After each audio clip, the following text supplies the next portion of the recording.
Chapter 11 Apology to Lenora.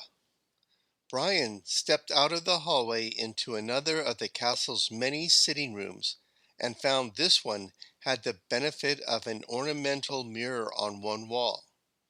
The mirror was old, but polished. Whatever else could be said about the lonely, aged building, at least it seemed like the housekeeper had the cleaning rota well in hand.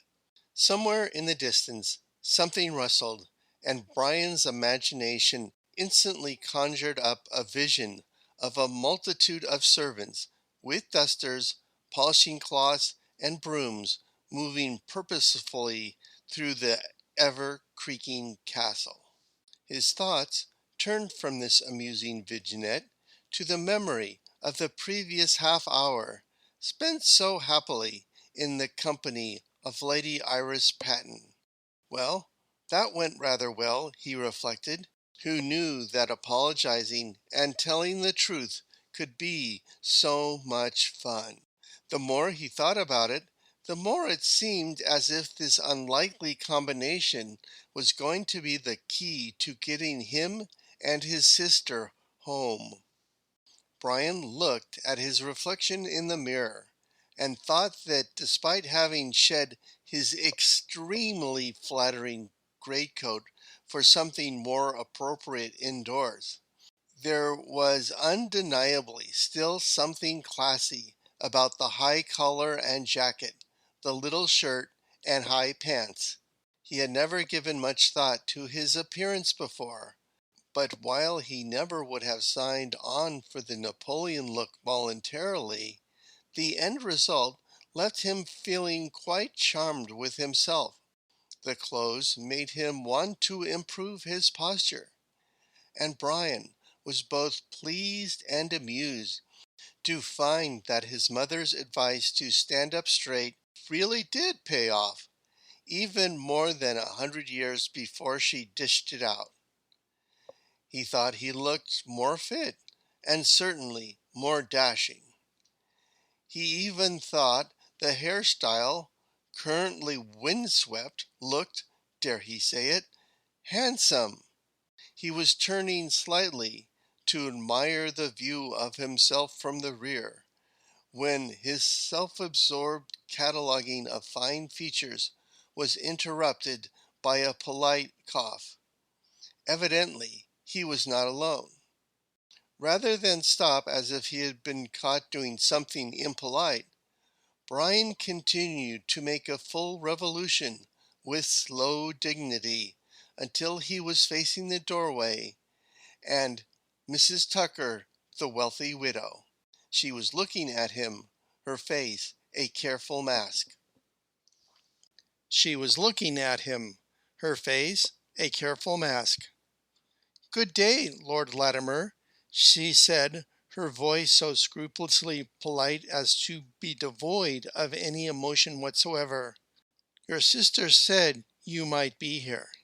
Her curtsy, as much as Brian had any knowledge of such things, seemed on the shallow side. From her chilly manner, he supposed it was the bare minimum that was common for their respective positions. Brian, still charmed by the custom and riding the high of his encounter with Lady Patten, made up the difference. He practically fell over himself in almost a self-parody of bowing and waving of arm flourishes, which someone from his own time might loosely interpret as a basketball playing being called for traveling, palming the ball, and then over and back. "Mrs. Tucker," Brian said. He added the signal for player control, offensive charge. "Just the person I wanted to see." Despite her obvious misgivings, the widow curved her lips in a slight smile. Despite her obvious misgivings, the widow curved her lips in a slight smile. Brian took this as encouragement and stepped forward, offering his arm. With only a slight show of reluctance, Lenora allowed herself to be led on a promenade through the room toward the window. "Oh, yes, Lord Latimer," she said politely.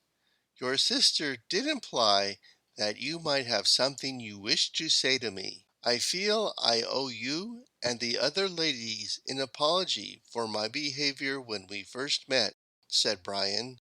He paused to allow her time to protest that an apology was unnecessary, but after an awkward pause when she did not do so, Brian took a deep breath and continued. "I was loud and rude and managed to insult something that you held dear. There was no need for that, and indeed, there was no need to insult any of you fine ladies at all. You are here as a guest, and I behaved with intolerable rudeness. Please forgive me." And it was now crystal clear that Lenora was not going to be swayed by windswept hair and a nice coat. It wasn't the best of beginnings, but at least she was still talking to him.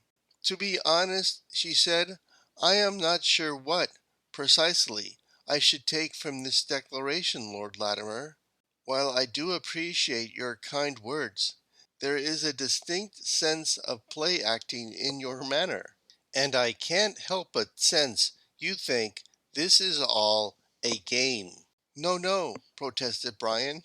"I think it's the clothes," he began. He started to flap his wrist as if to shake the lace more fully out of his coat sleeves. "But if you are truly sorry," Lenora seemed determined to make her point. "I am," he said quickly, placing his hands in his pockets and putting on an air of polite interest. "Well then," she said, and Brian, not always the most astute of human observers, couldn't help but notice the way she looked past him, taking in the elegantly appointed room with an appraising eye. "I shall accept your apology and thank you for allowing me to visit your home. I cannot speak for the other ladies, but I, for one, appreciate the effort you took to give us a unique welcome." "Are you as careful in business as you are in language, Mrs. Tucker?" The widow blinked at him, momentarily stunned into a real display of her inner life. "Are you mocking me?" "Not at all." He put up his hands in mock surrender. "Absolutely not.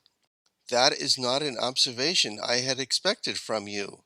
She gave him a thoughtful look, but her expression, once again guarded, conveyed nothing of what was going on behind her eyes. Then she smiled and gave a little shake of her head. "You must be cleverer than the average man. Very few people would mention my husband's business in my presence, and no one has ever assumed that I had anything to do with the management of those affairs, let alone that I could have any sensible suggestions on the topic." Although her tone remained low, even Brian could tell there were emotional currents at play. "Why not?" he asked. She hesitated, and he sensed she was not as easily inclined to be silly as Lady Patten, and was measuring her words. A lady of quality is not supposed to sully the purity of her thoughts with the talk of business.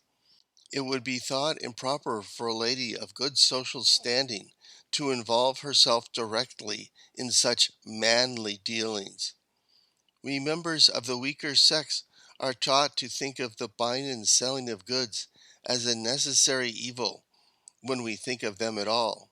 Those of us forced by circumstance into close proximity with financial dealings more complicated than a household budget are to be protected from them, lest exposure to commerce somehow pollute our supposed faint-hearted, feeble minds.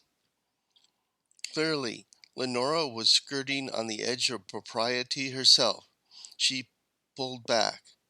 "So it is said," she concluded. "That sounds like the waste of a good mind," said Brian, genuinely puzzled. Lenora gave him another confused look. She was having difficulty figuring him out. "I don't understand your meaning," she said slowly. "Well, you seem perfectly intelligent," he replied, "and observant. I imagine if you did take control of your late husband's business after he passed away, it thrived in your care." "And if it had," continued Lenora, who on some level still thought she was opening herself up to derision, "what would you think of such a woman at the helm?"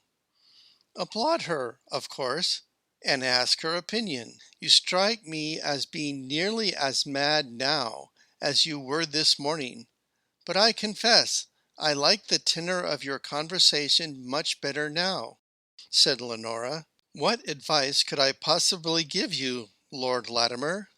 Brian parted the curtains so they both could see the view through the window. "Tell me, ma'am, as you drove here last night, did you have a chance to see anything of my lands? What did you think of them?" "Indeed, it was dark when we arrived at Dartmoor Castle, but before the storm rolled in, the moon was bright enough for me to see that your lands are quite fine, Lord Latimer," she said openly. "Did you not imagine ways that they might better be managed?" Brian's tone was one of polite interest, and nothing in it at all suggested mockery. Even so, for a moment, Lenora's back stiffened as she suspected she was being teased. But Brian merely continued in the same tone. "Sheep or cattle, Mrs. Tucker? What would you suggest?" The lack of any sarcasm invited an honest answer. "Sheep." Startled by the directness of the question, Lenora gave the answer that had obviously been at the top of her head since she saw the land. "Aha! I knew it," Brian said, with the bitterness that a C plus in an otherwise long forgotten economic history class had engendered in his breast ever since. "See, I knew that the landed gentry preferred sheep to cattle. I wish that the TA were here to hear that. Ha! Take that, David Sands. I was right," he said, misusing his speaking voice for his inside his brain voice. "David Sands?" echoed the widow, momentarily lost. "He doesn't matter," said Brian with feeling, "except that, but no, you're the one with experience in business I lack, Mrs. Tucker. Share your thoughts with me, please."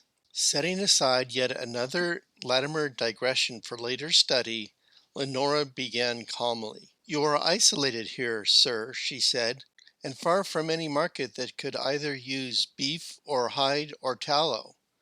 But with the new inventions in textiles, the market is certain to increase exponentially. Despite the riots of the Luddites against the new weaving machines, the industry is embracing change. I don't doubt that you could find the capital to locate a factory nearby to help you maintain the primacy of wool." Lenora paused. "Besides, cattle smell worse." Brian was smiling at her. "So that's your passion, is it?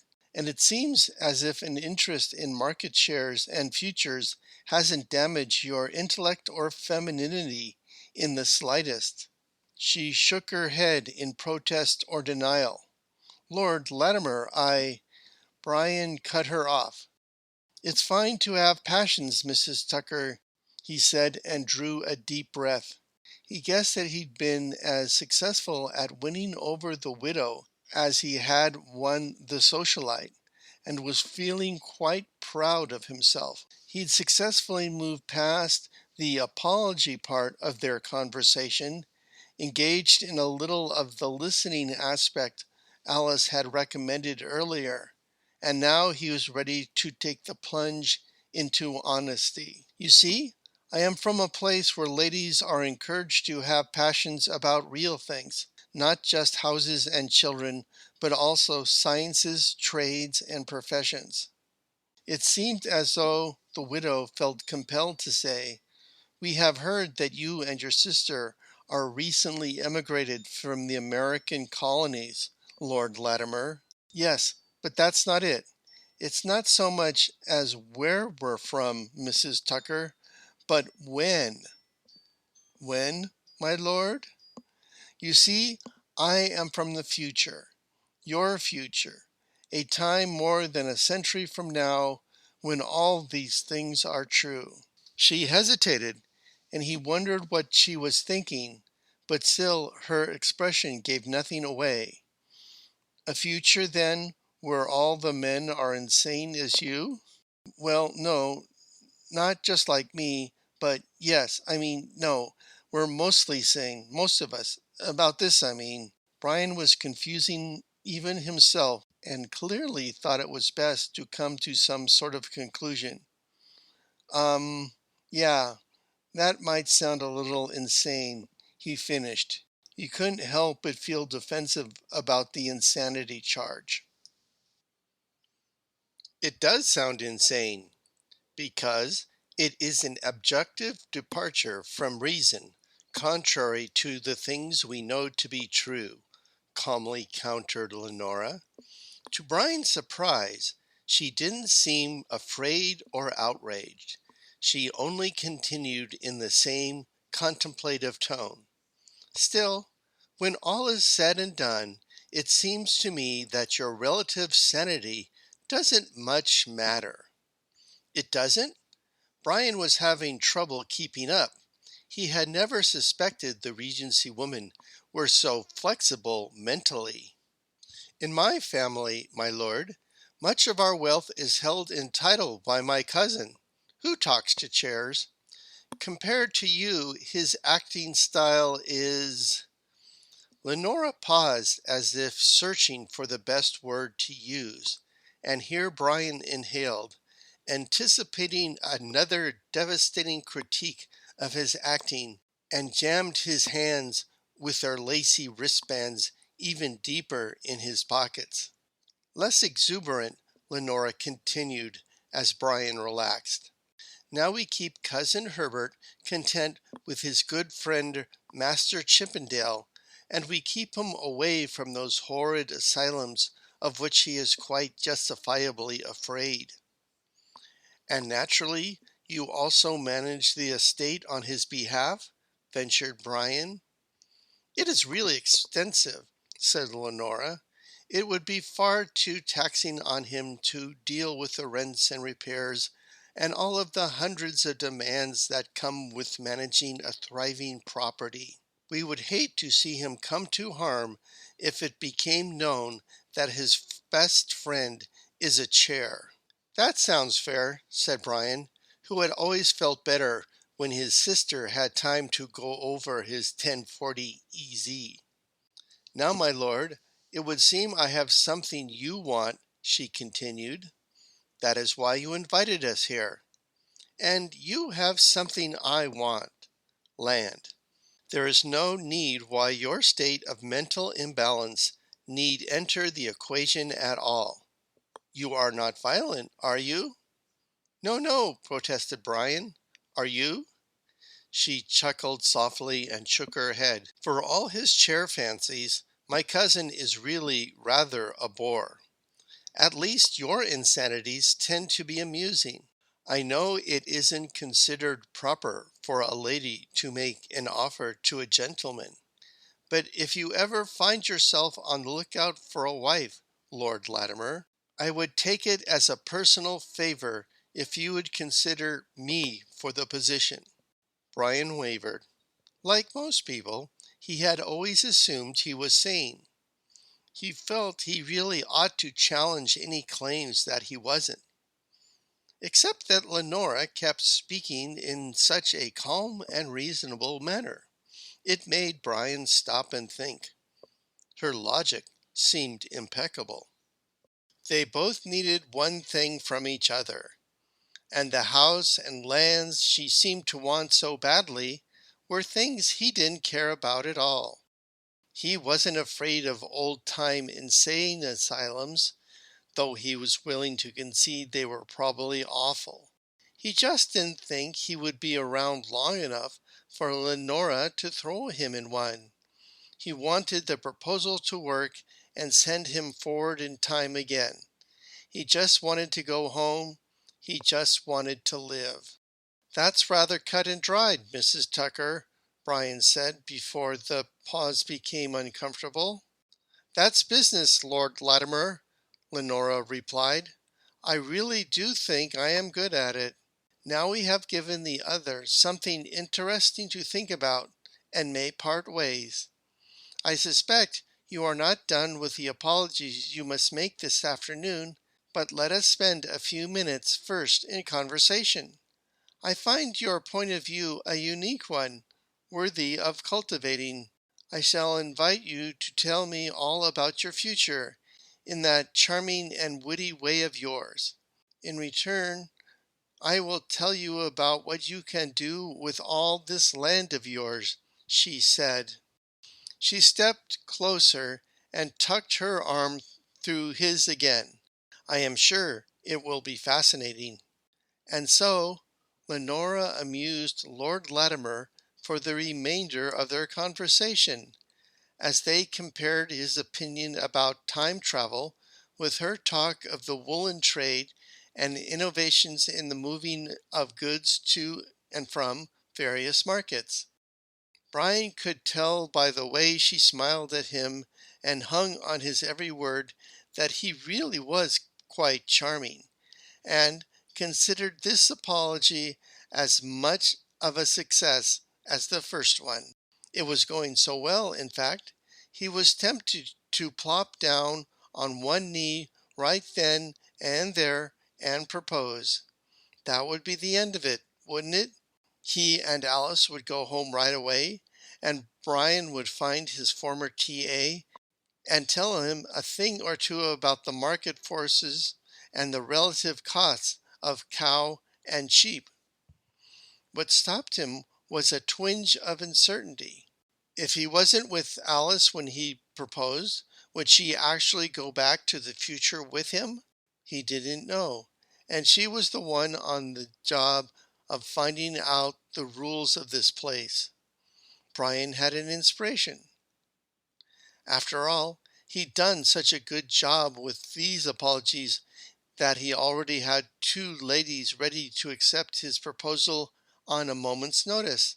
Why not go for 3 for 3?